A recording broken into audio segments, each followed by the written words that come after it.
Hello and welcome back to a world of enchantment and wonder, where fairy tales come alive. In this captivating audiobook, we invite you to immerse yourself in the timeless tale of Snow White. So sit back, relax, and let the magical tale of Snow White whisk you away to a world where dreams come true. Once upon a time, there lived a princess called Snow White. Snow White's father was dead, so she lived with her wicked stepmother, the queen. Snow White was very beautiful. Her skin was as white as snow, her hair as black as ebony wood, and her lips were as red as a red, red rose. The queen was also very beautiful, but very vain. She had a magic mirror, and every day she would look into it and say, "Magic mirror on the wall, who is the fairest one of all?" The mirror would always reply, "You, O queen, are the fairest of them all." But the queen was still jealous of Snow White and made her work in the castle as a servant. One day, after the queen had spoken to her magic mirror, the mirror replied, "Famed is thy beauty, Majesty, but behold, a lovely maid I see. Alas, she is more fair than thee.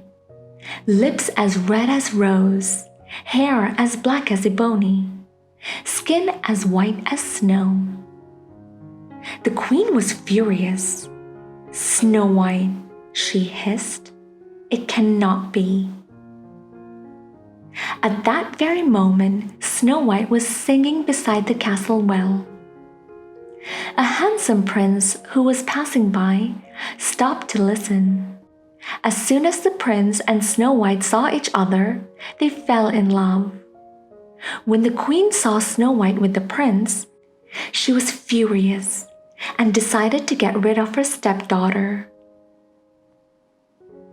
The next morning, the queen told her huntsman to take Snow White into the forest and kill her.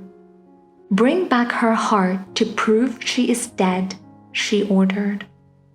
The huntsman led the princess into the forest, but he could not kill her. He told Snow White to hide in the forest.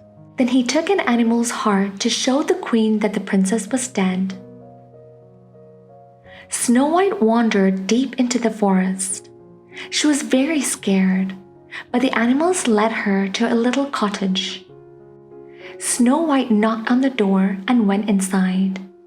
She wondered who could live in such a tiny house. There were 7 dusty little chairs at the table. In the sink, there were 7 dirty spoons and bowls. And in the bedroom, there were 7 unmade tiny beds. "Perhaps untidy children live here," Snow White said.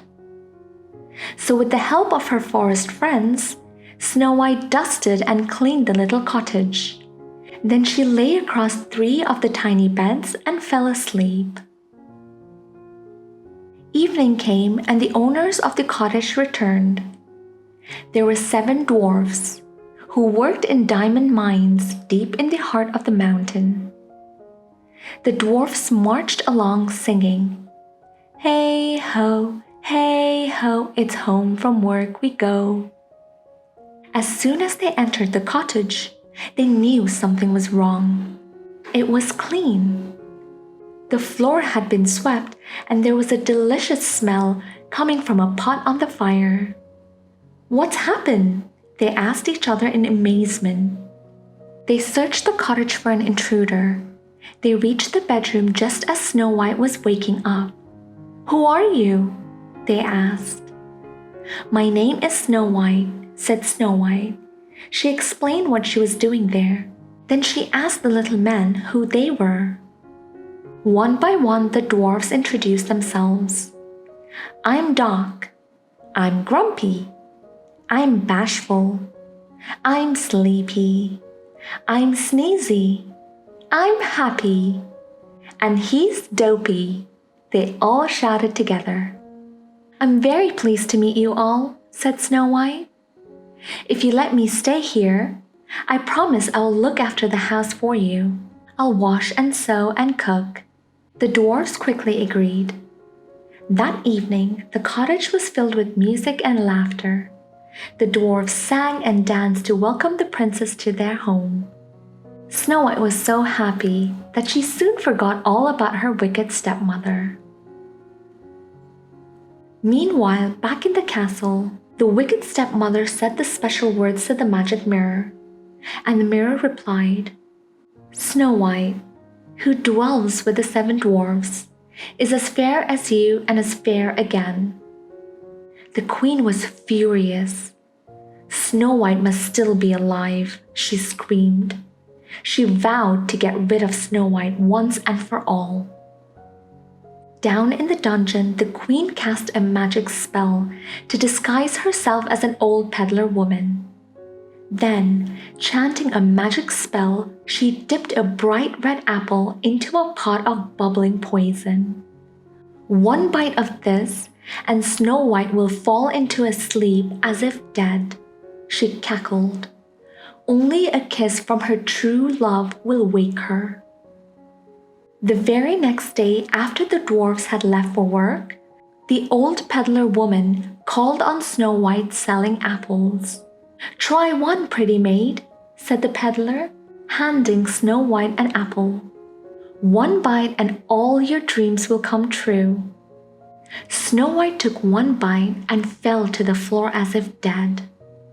"Now I'm the fairest in the land," cried the wicked queen before fleeing. Luckily, Snow White's forest friends had seen what had happened and went to fetch the 7 dwarfs. As the dwarfs rushed towards the cottage, they spotted the queen running away. They chased her through the forest and up the mountain.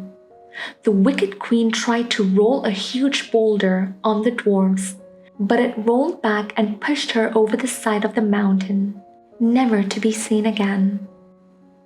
When the dwarfs returned to the cottage, they found Snow White lying on the floor as if she were dead. They could not wake her, so they took her into the forest. They placed her on a special bed and kept watch over her every day. The months slowly passed. Snow White's bed was covered with leaves, then snow, and then the blossoms of spring. She still did not wake up.